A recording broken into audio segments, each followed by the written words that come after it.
Nunca imaginé que el sonido de una alarma de código azul pudiera ser el presagio de mi propia muerte profesional y personal. Era una noche de octubre, fría y lluviosa, y yo acababa de terminar mi turno de guardia en el Hospital San Rafael, cuando los agentes federales irrumpieron en el área de descanso médico. Sus voces cortaron el silencio como bisturíes. Estaba arrestada por homicidio múltiple y práctica de eutanasia no autorizada. En los años venideros, aprendería que un título de doctora no te protege de la injusticia. Descubriría que las personas en las que más confías pueden ser las arquitectas de tu ruina. Pero ellos no sabían una cosa: dentro de esa celda, mientras el mundo médico me olvidaba, yo analizaba cada síntoma, cada patrón, cada detalle con la precisión que solo años de diagnósticos me habían enseñado. Me quitaron mi bata blanca, pero no pudieron quitarme mi mente analítica. Esta no es solo una historia sobre una prisión injusta. Es una historia sobre cómo la observación clínica, la metodología médica y la determinación pueden convertirse en el arma más poderosa contra la traición.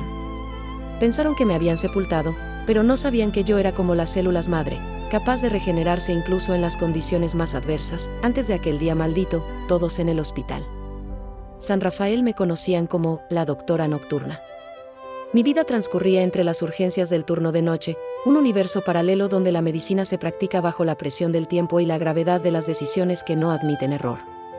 Era jefa del servicio de medicina interna nocturna, un cargo que había construido con 15 años de dedicación absoluta. Tenía una hija, Sofía, de 18 años, estudiante de medicina que veía en mí su inspiración. Mi exmarido, Carlos, un cardiólogo respetado, mantenía conmigo una relación cordial, unida por el amor mutuo hacia nuestra hija y la pasión compartida por la medicina. Pero si tuviera que señalar una debilidad, un punto ciego en mi metódica existencia profesional, ese sería el doctor Rodrigo Mendoza, mi colega y supuesto amigo. Rodrigo no era solo mi compañero de guardia, había sido mi mentor cuando llegué al hospital. Nuestra historia se remontaba a mis días de residencia, cuando él, ya establecido y respetado, tomó bajo su ala a la joven interna que era yo. Era el padrino de mi hija, el hermano que la medicina me había regalado. Éramos un estudio de contrastes. Él era carismático, político, un encantador nato que navegaba con facilidad por los pasillos del poder hospitalario. Yo, en cambio, era metódica, clínica, enfocada en los pacientes por encima de las relaciones públicas. Juntos, creíamos formar el equilibrio perfecto para el servicio nocturno. Él manejaba las relaciones con la administración y las familias complicadas, mientras yo me enfocaba en los diagnósticos complejos y los casos críticos. O eso era lo que yo creía. La demolición de mi mundo comenzó en una madrugada de jueves. El aire aún olía a desinfectante y café industrial cuando las puertas de la sala de médicos fueron abiertas con una violencia que hizo temblar los diplomas en las paredes. Varios agentes federales irrumpieron gritando órdenes, sus voces resonando en el silencio de mi santuario nocturno. Confiscaron mi computadora, mi teléfono, mis historiales médicos personales, tratándome no como a una doctora, sino como a la cabecilla de una organización criminal. La acusación cayó sobre mí como una losa de mármol: homicidio premeditado, práctica de eutanasia sin consentimiento y negligencia médica agravada. Las pruebas, me dijeron, eran irrefutables. Me mostraron registros médicos con mi firma, alterados para mostrar dosis letales de medicamentos que yo supuestamente había administrado. Vi órdenes de no resucitar, falsificadas con mi letra, documentos que detallaban un supuesto patrón de acelerar la muerte de pacientes terminales. La pieza final, testimonios de enfermeras del turno nocturno que aseguraban haber visto mi comportamiento extraño con ciertos pacientes. Durante todo el caos, Rodrigo estuvo a mi lado. Su rostro era una máscara de incredulidad y devastación. No puedo creer esto, hermana. Tiene que haber un error, repetía, su voz temblorosa, mientras un agente me esposaba las manos a la espalda. Su actuación fue tan convincente que, por un instante, una parte de mí le creyó. El juicio fue una sinfonía de falsedades orquestada con una precisión diabólica. Y el director de esa orquesta fue Rodrigo Mendoza. Subió al estrado como él, testigo clave de la fiscalía. Con lágrimas rodando por sus mejillas, pintó un retrato de mí que ni yo misma reconocía. Habló de cómo me había vuelto obsesiva con la muerte digna, de conversaciones privadas tergiversadas donde yo supuestamente expresaba mi frustración con el sufrimiento innecesario de los pacientes terminales. Presentó notas médicas manipuladas, protocolos alterados y anécdotas sacadas de contexto que me hacían parecer una asesina compasiva pero criminal. Cada palabra era una inyección letal calculada, diseñada para destruir mi credibilidad médica. Mi propia hija, sentada en la primera fila, lo escuchaba hipnotizada. Sofía siempre había visto a Rodrigo como una figura paterna secundaria, el tío doctor, carismático y exitoso. Su influencia la había cegado, y ahora me miraba con una mezcla insoportable de vergüenza, confusión y dolor. El momento más devastador fue cuando Rodrigo, con la voz quebrada, declaró: «Creí que conocía a esta mujer. Durante años trabajamos juntos, salvando vidas. Nunca imaginé que su concepto de salvar incluía acelerar la muerte». Pero los números no mienten. En sus turnos, la mortalidad de pacientes críticos era significativamente mayor. Fui condenada a 25 años de prisión. El sonido del martillo del juez golpeando la madera fue el eco final de mi carrera médica, el último latido de mi reputación. Los primeros años en la cárcel fueron una lenta y dolorosa amputación del alma. El ruido constante, la violencia latente, la pérdida absoluta de propósito, todo conspiraba para aniquilar el espíritu médico que me definía. Perdí mi licencia, mi consulta privada, mi lugar en el hospital y, lo más doloroso, la confianza de mi hija. Pero en medio de ese abismo de desesperación, cuando ya no quedaba nada por perder, la mente de la doctora, esa mente entrenada para diagnosticar patrones en el caos de los síntomas, comenzó a despertar. Noche tras noche, en la soledad de mi celda, reconstruía los últimos meses de mi práctica médica. Repasaba cada paciente fallecido, cada protocolo seguido, cada medicamento administrado. La traición de Rodrigo era la única variable que explicaba la anormalidad estadística, pero ¿cómo demostrarlo? Era demasiado listo, demasiado meticuloso para dejar un rastro evidente en los registros oficiales, y entonces, como una epifanía diagnóstica, un recuerdo emergió. Meses antes de mi arresto, durante una conversación casual en el comedor del hospital, Rodrigo había mencionado algo extraño. Hablaba de un nuevo protocolo que él estaba probando para los pacientes terminales, algo sobre optimizar el confort en las últimas horas. En ese momento no le di importancia, pensé que se refería a mejores cuidados paliativos. Pero ahora, con la perspectiva de la sospecha, esas palabras adquirían un significado siniestro. Comencé a recordar otros detalles, como Rodrigo siempre se ofrecía a revisar mis pacientes más graves cuando yo salía a tomar un descanso. Como insistía en que él se encargara de los casos más delicados, para protegerme del estrés, como su turno siempre terminaba justo después de las muertes sospechosas. Cada recuerdo era una pieza de un rompecabezas macabro que comenzaba a tomar forma, pero necesitaba pruebas. Necesitaba acceso a información que desde la prisión parecía imposible obtener. Mis opciones eran limitadas, mi hija me había cortado completamente, mis colegas me habían dado la espalda. Solo una persona me venía a la mente, la enfermera Patricia Vega, una veterana del turno nocturno que siempre había mostrado una lealtad incondicional hacia mí. Patricia era diferente. Tenía más de 20 años de experiencia en emergencias. Había visto nacer y morir a cientos de personas, y poseía esa intuición clínica que solo se desarrolla con décadas de práctica. Si alguien habría notado algo extraño en los protocolos de Rodrigo, sería ella. Era un riesgo contactarla, pero era el único riesgo que podía permitirme correr en la siguiente visita de mi exmarido Carlos, quien, a pesar de todo, mantenía una comunicación mínima conmigo por el bien de Sofía. Le pedí un favor que cambiaría todo. Le expliqué mi teoría, mis sospechas sobre Rodrigo, y le supliqué que contactara discretamente a Patricia.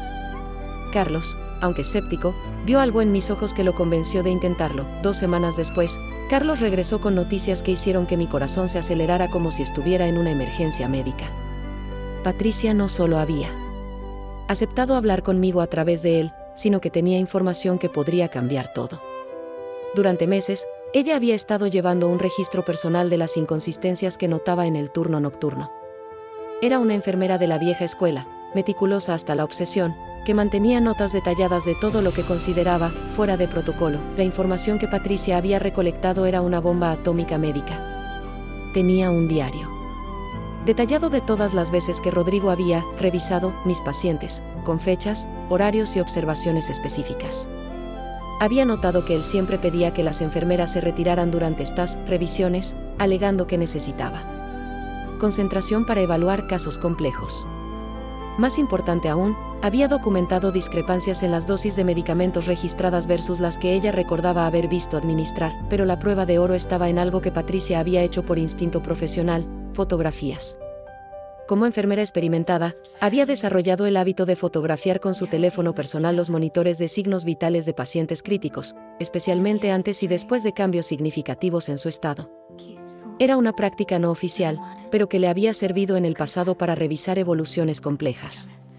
Sin darse cuenta, había capturado evidencia fotográfica de los momentos antes y después de las intervenciones de Rodrigo. Las fotografías mostraban algo inquietante: patrones en los signos vitales que no coincidían con las evoluciones naturales esperadas en pacientes terminales. Había picos y caídas abruptas que sugerían intervenciones externas, administración de medicamentos no registrados. Patricia, con su experiencia clínica, había notado estas anomalías, pero, confiando en la reputación de Rodrigo, había asumido que eran parte de protocolos avanzados que ella no conocía. Con esta información en manos de Carlos, el siguiente paso era encontrar a alguien que pudiera analizar científicamente la evidencia. Carlos, utilizando sus contactos en el mundo médico, consiguió la ayuda de un especialista en medicina forense, un doctor que operaba discretamente como consultor en casos legales complejos. El análisis de las fotografías de Patricia, combinado con su diario de observaciones, reveló un patrón sistemático de intervenciones no autorizadas que coincidían exactamente con las fechas de las muertes sospechosas. El especialista forense pudo determinar que los patrones de signos vitales fotografiados por Patricia eran consistentes con la administración de ciertas combinaciones de medicamentos que no aparecían en los registros oficiales. Más aún, pudo establecer que estas combinaciones habrían acelerado significativamente el proceso de muerte en pacientes ya críticos, pero de una manera que sería difícil de detectar en autopsias rutinarias. La evidencia era abrumadora, pero necesitábamos más. El especialista sugirió que si Rodrigo había estado manipulando medicamentos de manera sistemática, debería haber un rastro en los registros de farmacia del hospital.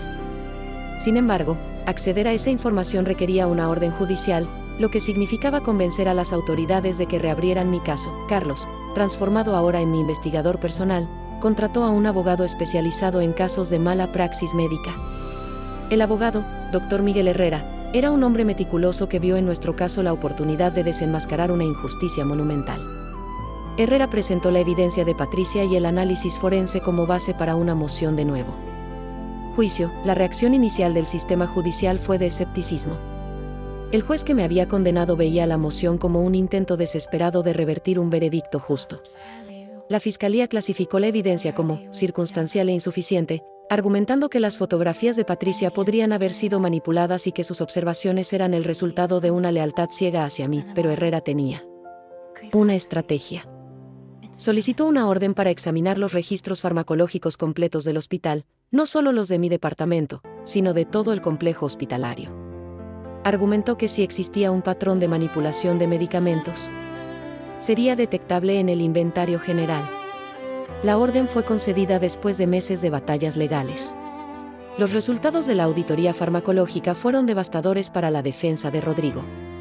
Los auditores encontraron discrepancias sistemáticas en el inventario de ciertos medicamentos durante los periodos en que yo supuestamente había cometido los crímenes. Pero lo más revelador fue el descubrimiento de que estas discrepancias continuaron después de mi arresto. Durante los meses en que Rodrigo asumió completamente mis responsabilidades, más medicamentos habían desaparecido del inventario de lo que podía justificarse por el uso médico legítimo. Y lo más incriminatorio, el patrón de desapariciones coincidía exactamente con los turnos de Rodrigo, no con los míos. Era la prueba estadística que necesitábamos, la evidencia numérica que demostraba que yo era inocente y que el verdadero culpable seguía operando en el hospital. Confrontado con esta nueva evidencia, el hospital inició su propia investigación interna. Lo que descubrieron fue aún más perturbador. Rodrigo había estado manipulando no solo medicamentos, sino también registros médicos de manera sistemática. Tenía acceso a mi cuenta de usuario del sistema hospitalario, algo que yo había autorizado años atrás para facilitar la coordinación durante emergencias, y había estado utilizando mi identidad digital para autorizar cambios en protocolos y medicaciones. La investigación interna también reveló que Rodrigo había estado construyendo sistemáticamente un caso contra mí durante meses antes de mi arresto. Había estado alterando sutilmente registros médicos, plantando evidencia de negligencia en mis archivos y manipulando las percepciones del personal de enfermería sobre mi comportamiento profesional. El momento de la verdad llegó cuando los investigadores del hospital confrontaron a Rodrigo con la evidencia. Su fachada de médico respetado se desplomó instantáneamente. Intentó negar, luego culpar a otros, pero la evidencia era abrumadora. Finalmente, en un acto de desesperación, hizo una confesión parcial que reveló la verdadera magnitud de su maldad. Rodrigo admitió haber acelerado la muerte de pacientes terminales, pero intentó justificarlo como un acto de compasión médica. Reconoció haber usado mi identidad para autorizar procedimientos, pero alegó que era para protegerme de las responsabilidades legales. Su confesión fue grabada por los investigadores del hospital, convirtiéndose en la evidencia final que necesitábamos, pero había más. La investigación psicológica post-arresto reveló que Rodrigo sufría de un complejo de superioridad médica combinado con una envidia profunda hacia mi competencia clínica. Durante años, había resentido mi habilidad diagnóstica y mi popularidad entre el personal. Su plan no era solo eliminar pacientes que él consideraba casos perdidos, sino destruir mi carrera y tomar mi posición como jefe del servicio nocturno. Con toda esta evidencia acumulada, mi caso fue reabierto. La audiencia para la anulación de mi condena fue un espectáculo mediático. Rodrigo, ahora arrestado y enfrentando sus propios cargos criminales, fue obligado a testificar. En el estrado, su arrogancia había desaparecido, reemplazada por una desesperación patética. Intentó mantener partes de su historia original, pero cada mentira era desmantelada por la montaña de evidencia en su contra. El momento más emotivo fue cuando Patricia Vega testificó.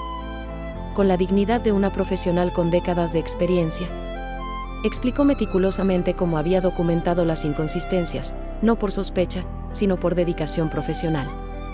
Su testimonio fue devastador para la defensa de Rodrigo y reivindicador para mí. Cuando terminó de hablar, pude ver lágrimas en los ojos de mi hija Sofía, quien había asistido a la audiencia. El juez, visiblemente afectado por la magnitud de la injusticia cometida, no tuvo otra opción. Anuló mi condena y ordenó mi liberación inmediata. Rodrigo fue arrestado in situ y posteriormente condenado a 30 años de prisión por homicidio múltiple, falsificación de documentos médicos y obstrucción de la justicia. Salir de esa sala de tribunal, respirar el aire libre. Por primera vez en 5 años, fue una experiencia surrealista. El mundo parecía más brillante, los sonidos más nítidos.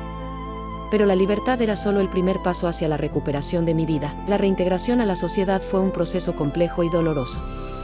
5 años habían pasado. Mi hija Sofía había terminado la carrera de medicina mientras yo estaba en prisión, convirtiéndose en médica bajo la sombra de mi supuesta criminalidad. La relación con ella estaba fracturada, llena de culpa, dolor y malentendidos años de distancia. Los primeros encuentros fueron tensos. Sofía había crecido creyendo que su madre era una asesina, luchando con la vergüenza y el trauma de ser la hija de la doctora asesina. Aunque mi inocencia había sido probada, las cicatrices emocionales permanecían. Ella me miraba con una mezcla de alivio, culpa y una tristeza profunda por los años perdidos. Mi exmarido Carlos se convirtió en el puente entre Sofía y yo. Su apoyo durante todo el proceso legal había sido incondicional, y ahora se dedicaba a ayudarnos a reconstruir nuestra relación familiar. Las sesiones de terapia familiar se convirtieron en nuestro espacio de sanación, donde pudimos confrontar el dolor, la rabia y la pérdida que todos habíamos experimentado. Profesionalmente, mi regreso fue igualmente complicado. Aunque mi licencia médica fue restaurada, mi reputación había sido destruida.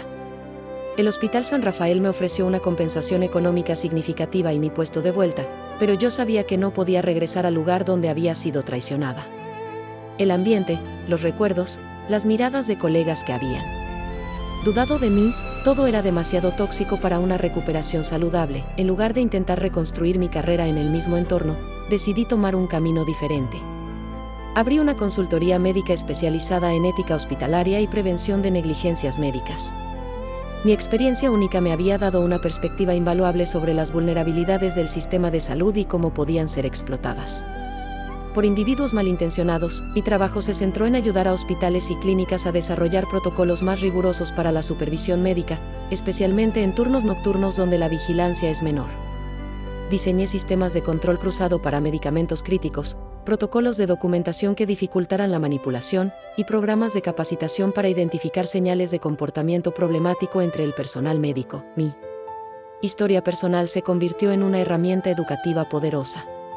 Daba conferencias en escuelas de medicina y hospitales, compartiendo mi experiencia como una advertencia sobre los peligros de la confianza ciega y la importancia de los sistemas de verificación en medicina. Mi mensaje era claro: la medicina es una profesión de confianza, pero esa confianza debe estar respaldada por sistemas robustos de verificación y transparencia. El trabajo era profundamente satisfactorio. Cada hospital que ayudaba a proteger, cada protocolo que mejoraba, era una forma de honrar la memoria de los pacientes que habían muerto por la maldad de Rodrigo. Mi tragedia personal se transformó en un propósito mayor: proteger a otros médicos de ser incriminados injustamente y proteger a los pacientes de médicos corruptos. La relación con Sofía comenzó a sanar lentamente. Ella había elegido especializarse en medicina legal, inspirada, según me confesó más tarde, por mi caso y su deseo de prevenir injusticias similares. Trabajamos juntas ocasionalmente, ella aportando conocimientos legales actualizados mientras yo proporcionaba perspectiva clínica. Era una forma hermosa de transformar nuestro trauma en una colaboración productiva. Patricia Vega se convirtió en una amiga cercana y colaboradora. Su meticulosidad y dedicación habían sido cruciales para mi exoneración, y ahora trabajaba conmigo como consultora en protocolos de enfermería. Su experiencia práctica complementaba perfectamente mi conocimiento médico, creando programas de capacitación integral para personal de salud. Mi vida personal también se reconstruyó gradualmente. Los años en prisión me habían enseñado el valor de los momentos simples: una comida casera, una conversación sin barreras, el silencio cómodo de la compañía genuina.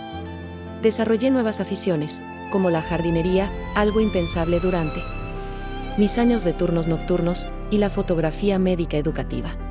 El recuerdo de Rodrigo se desvaneció con el tiempo, convirtiéndose en una lección profesional más que en una herida personal. No sentía odio hacia él, solo una profunda tristeza por los pacientes que había matado y las vidas que había destruido, incluyendo la suya propia. Su destino en prisión era la consecuencia natural de sus acciones, no el objeto de mi venganza. Mi nueva filosofía de vida se centró en la prevención y la educación. Había aprendido que la verdadera medicina no se practica solo en hospitales, sino en la construcción de sistemas que protejan tanto a médicos como a pacientes.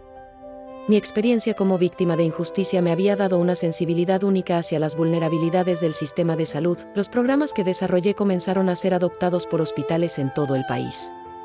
Mi metodología, basada en mi experiencia práctica y mi trauma personal, demostró ser altamente efectiva para identificar y prevenir tanto negligencias genuinas como sabotajes internos. Era gratificante ver cómo mi dolor se transformaba en protección para otros. Mi historia se convirtió en un caso de estudio en escuelas de medicina y derecho. No como una curiosidad mórbida, sino como un ejemplo de las complejidades éticas y legales de la medicina moderna. Estudiantes de medicina aprendían sobre la importancia de la verificación independiente, mientras estudiantes de derecho estudiaban las vulnerabilidades del sistema judicial en casos médicos complejos. La relación con mi hija Sofía se fortaleció considerablemente. Ella se convirtió en una médico legista destacada, especializándose en casos de mala praxis y negligencia médica. Su carrera fue, en muchos aspectos, una continuación de mi trabajo, llevando la búsqueda de justicia médica a una nueva generación. Verla prosperar, a pesar del trauma de su adolescencia, fue una de mis mayores fuentes de orgullo. Carlos y yo desarrollamos una amistad profunda y duradera. Aunque nunca volvimos a ser pareja romántica, nuestra experiencia compartida nos había unido de una manera única. Él se había convertido en mi defensor más ardiente durante los años oscuros, y esa lealtad había forjado un vínculo irrompible entre nosotros. Mi trabajo también me llevó a colaborar con organizaciones de derechos humanos y reforma judicial. Mi caso había expuesto fallas sistemáticas en cómo el sistema legal manejaba casos médicos complejos. Trabajé con legisladores para desarrollar protocolos mejorados para la investigación de alegaciones criminales contra profesionales de la salud. Los años de prisión, aunque traumáticos, me habían dado una perspectiva única sobre la resiliencia humana. Había visto mujeres enfrentar las circunstancias más adversas con dignidad y fortaleza. Esa experiencia informó mi trabajo con colegas médicos que enfrentaban crisis profesionales o personales. Me convertí en una mentora no oficial para médicos que pasaban por dificultades. La ironía de mi situación no se me escapaba. La mujer acusada de acelerar muertes ahora dedicaba su vida a preservar vidas y carreras. mi nueva práctica se centró tanto en la prevención de negligencias médicas como en el apoyo a profesionales de la salud que enfrentaban acusaciones injustas. Mi historia también resonó con pacientes y familias que habían sido víctimas de negligencia médica real. Mi experiencia única me permitía entender tanto la perspectiva del médico acusado como la del paciente víctima. Esta doble perspectiva me convirtió en una mediadora efectiva en disputas médico-legales complejas. 5 años después de mi liberación, mi vida había adquirido un nuevo significado y propósito. No era la misma mujer que había sido arrestada esa noche fría de octubre. Era alguien más fuerte, más sabia, más compasiva. La injusticia me había quebrado temporalmente, pero la verdad me había reconstruido de una manera más hermosa. Irresistente, mi mensaje a otros profesionales de la salud era claro: la medicina es una profesión noble, pero también vulnerable. La confianza debe estar equilibrada con la verificación, la compasión con la cautela. Mi experiencia demostraba que incluso los médicos más dedicados pueden ser víctimas de colegas malintencionados, pero también que la verdad y la justicia pueden prevalecer si uno tiene la paciencia y la determinación para luchar. La consultoría médica que establecí se convirtió en una referencia nacional en ética hospitalaria. Mis protocolos fueron adoptados por cientos de instituciones de salud, potencialmente salvando miles de vidas y carreras. Era una forma de multiplicar mi impacto positivo, transformando una tragedia personal en una fuerza para el bien sistémico. Mi relación con Sofía alcanzó una nueva profundidad. Ella se había convertido no solo en mi hija, sino en mi colega y confidente. Trabajábamos juntas en casos complejos, ella aportando rigor legal y yo experiencia clínica. Era hermoso ver cómo habíamos logrado crear algo positivo y productivo. A partir de tanto dolor, el legado de mi experiencia se extendió más allá de mi trabajo directo. Inspiré a una nueva generación de médicos a ser más vigilantes, más éticos, más comprometidos con la transparencia. Mi historia se convirtió en una vacuna contra la complacencia profesional, recordando a los médicos que la vigilancia eterna es el precio de la integridad. Patricia Vega, mi salvadora inadvertida, se convirtió en una figura prominente en la reforma de protocolos de enfermería. Su meticulosidad había salvado mi vida, y ahora enseñaba a otras enfermeras la importancia de la documentación cuidadosa y la observación atenta. Era gratificante ver cómo su heroísmo silencioso era finalmente reconocido y replicado. Mi historia es un testimonio de que la verdad, aunque a veces enterrada bajo capas de mentiras y manipulación, siempre encuentra una manera de emerger. La medicina me había enseñado que el cuerpo humano tiene una capacidad increíble de sanación, y mi experiencia demostró que el espíritu humano tiene una capacidad igual de remarkable para la recuperación y el crecimiento. La justicia, aunque tardía, finalmente prevaleció. Pero más importante que la vindicación personal fue la transformación de mi trauma en un propósito mayor. Mi vida después de la prisión no se definió por lo que me habían quitado, sino por lo que pude construir con los fragmentos rotos de mi existencia anterior. Cada amanecer era ahora una oportunidad de hacer una diferencia. Cada paciente salvado indirectamente a través de mis protocolos era una victoria contra la oscuridad que una vez me envolvió. Mi historia no terminó con mi liberación, comenzó una nueva y más significativa vida dedicada a la prevención, la educación y la justicia. La médica del turno nocturno que una vez fue silenciada por la injusticia encontró su voz, no para gritar venganza, sino para susurrar sabiduría a aquellos que seguían luchando en los pasillos oscuros de los hospitales. Mi legado no será el de una víctima, sino el de una sanadora que transformó su propio dolor en protección para innumerables otros. Y en esa transformación, encontré mi verdadera vocación médica: no solo curar enfermedades, sino sanar sistemas; no solo salvar pacientes, sino proteger a la profesión médica misma. La complejidad de la reintegración social fue un desafío que había subestimado. La prisión te despoja de tu identidad profesional, te convierte en un número, en una rutina. Afuera, el mundo médico me exigía que volviera a ser una doctora, con decisiones de vida o muerte, responsabilidades monumentales y la confianza de pacientes que habían leído sobre mi caso en los periódicos. Cada interacción profesional era un campo minado emocional. ¿Cómo explicar mi experiencia a colegas que nunca habían sido acusados injustamente? ¿Cómo recuperar la confianza en un mundo que me había traicionado tan profundamente? El trauma de la injusticia se había incrustado en mi alma como una infección resistente. Las pesadillas eran frecuentes y vívidas, me despertaba empapada en sudor frío, reviviendo el momento del arresto, la incredulidad en los ojos de mis colegas, el sonido del martillo del juez.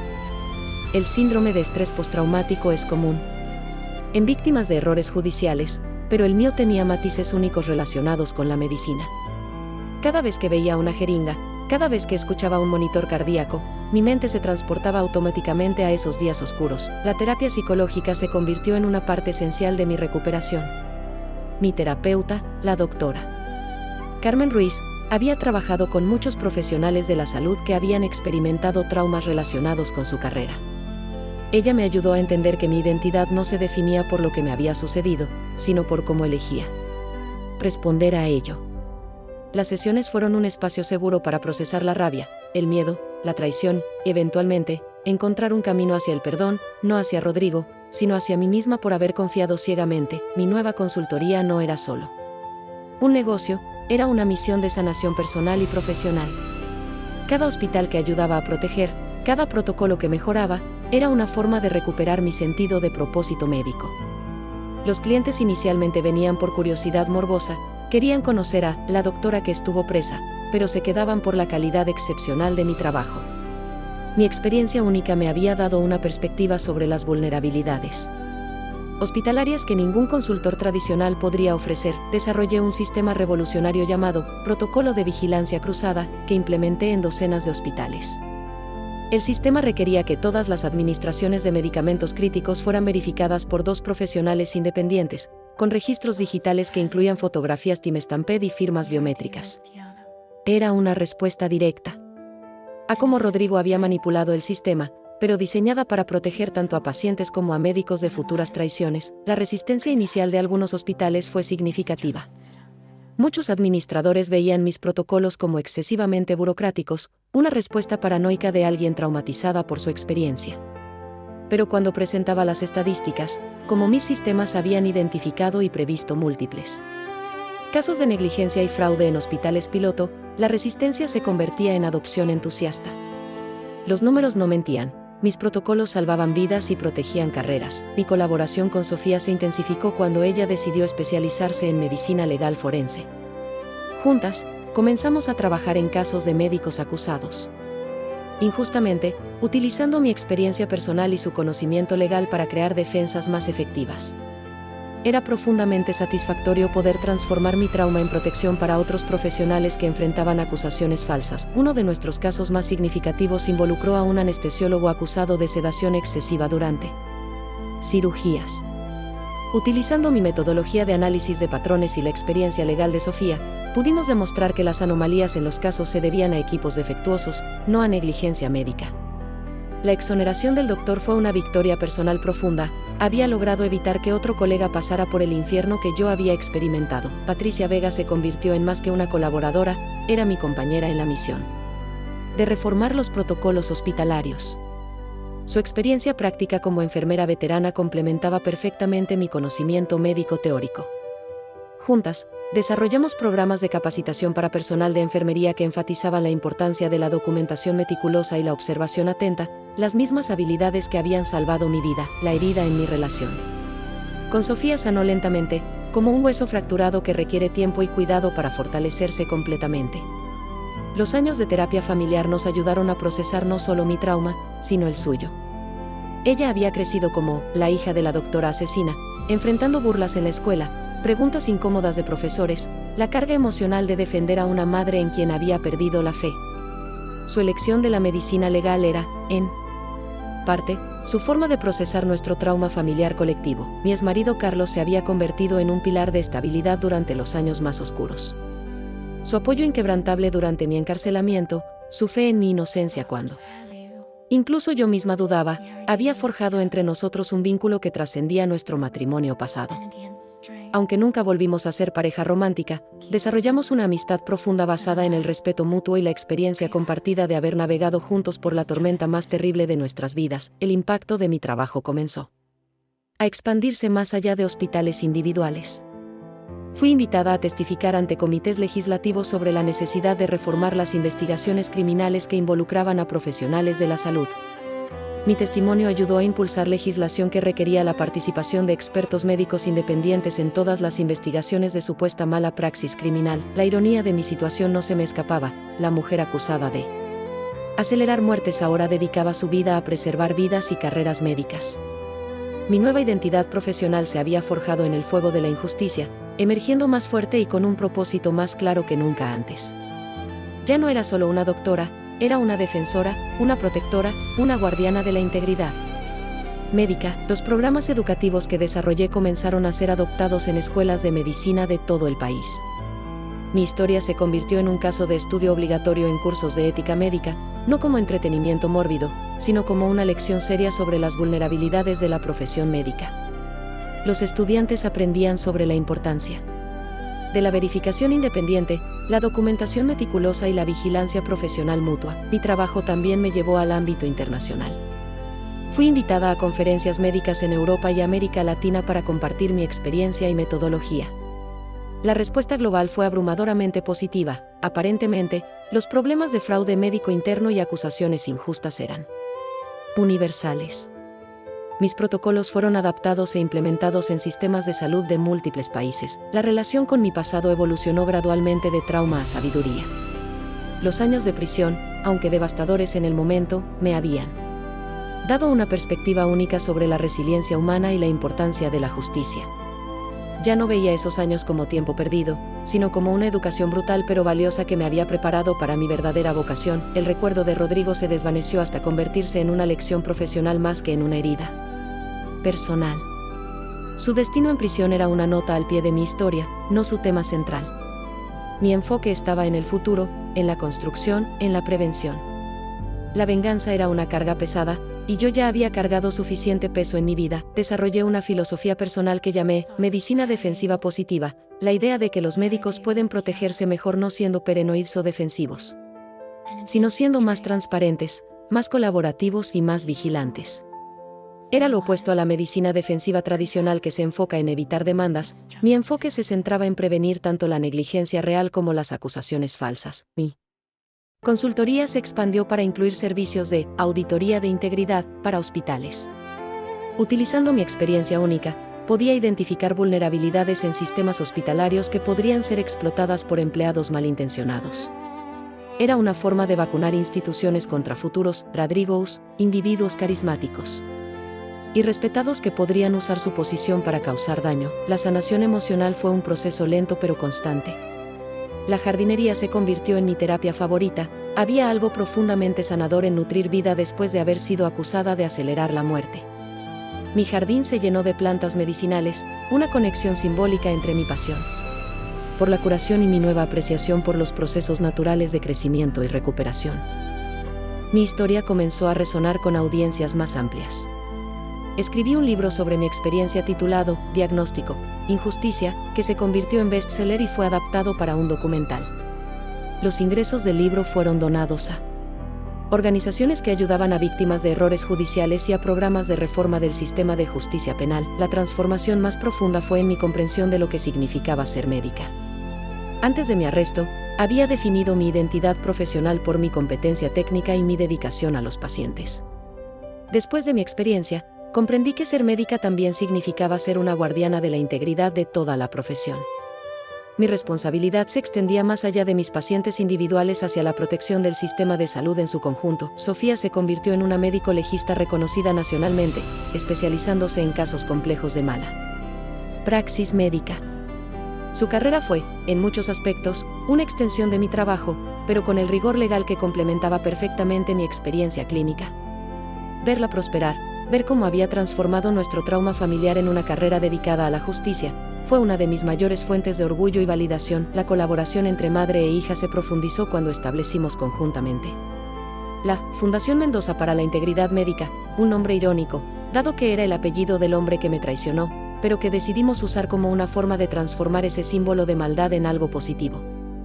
La fundación proporcionaba apoyo legal gratuito a profesionales de la salud acusados injustamente y financiaba investigaciones sobre la prevención del fraude médico. Mi vida personal también se enriqueció de maneras inesperadas. Conocí a Roberto, un abogado especializado en derechos civiles que había seguido mi caso desde el principio. Nuestra relación se desarrolló lentamente, construida sobre el respeto mutuo y la comprensión compartida de las injusticias del sistema legal. Roberto se convirtió en mi compañero de vida, no solo en lo personal sino también en lo profesional, ayudándome a navegar los aspectos legales complejos de mi trabajo de consultoría. La perspectiva que gané sobre la naturaleza humana fue tanto oscura como iluminadora. Había visto lo peor de la humanidad en Rodrigo, la traición, la manipulación, el egoísmo absoluto. Pero también había experimentado lo mejor, la lealtad incondicional de Patricia, el apoyo inquebrantable de Carlos, la determinación de mi abogado Herrera, la gradual sanación de mi relación con Sofía. La humanidad era compleja, capaz tanto de gran mal como de gran bien. Mi trabajo me llevó a desarrollar lo que llamé perfiles de riesgo comportamental para personal médico. Utilizando mi experiencia con Rodrigo, identifiqué patrones de comportamiento que podrían indicar tendencias problemáticas en profesionales de la salud. No era perfecto, la personalidad carismática de Rodrigo había sido tanto una ventaja profesional como una máscara para su maldad, pero era útil para identificar señales de alerta tempranas. La educación continua se convirtió en una pasión. Regresé a la universidad para obtener una maestría en Administración de Salud, complementando mi conocimiento médico con comprensión de sistemas organizacionales. Esta educación formal me permitió articular mejor mis observaciones instintivas sobre las vulnerabilidades hospitalarias, convirtiendo mis intuiciones basadas en experiencia en metodologías respaldadas por investigación. Mi historia también inspiró cambios en el currículum de escuelas de medicina. Varios programas académicos incorporaron estudios de caso basados en mi experiencia para enseñar sobre ética médica, trabajo en equipo y la importancia de los sistemas de verificación.